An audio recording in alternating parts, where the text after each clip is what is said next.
Hello, I'm Taimur Nabili in Kuala Lumpur with the main stories on Al Jazeera.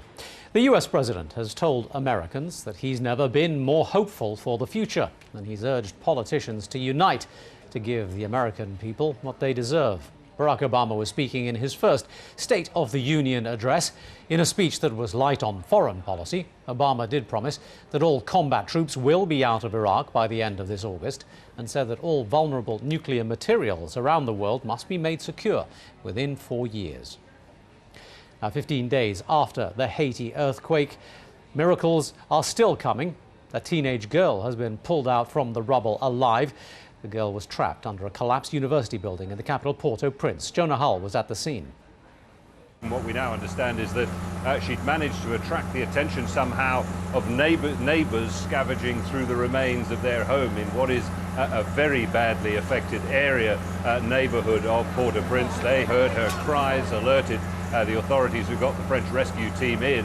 And as we arrived, they'd just managed to locate her. They'd seen the back of her head. They'd managed to get some fluids down to her and put an intravenous drip into an arm.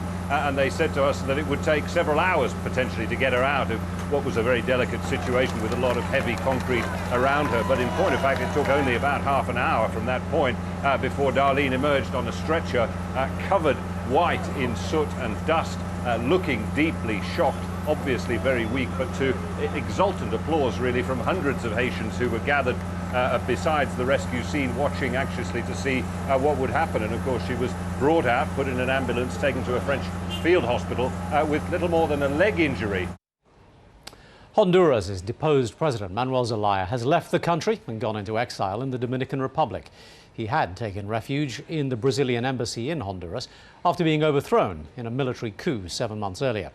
Porfirio Lobo was sworn in as Honduras' new president. Mahinda Rajapaksa is celebrating a convincing victory in Sri Lanka's presidential election. Polls show he beat his rival Sarath Fonseca by almost 20%. But Fonseca, the former army chief, has rejected the results and vowed to challenge them in court. There's much more at our website, aljazeera.net/English.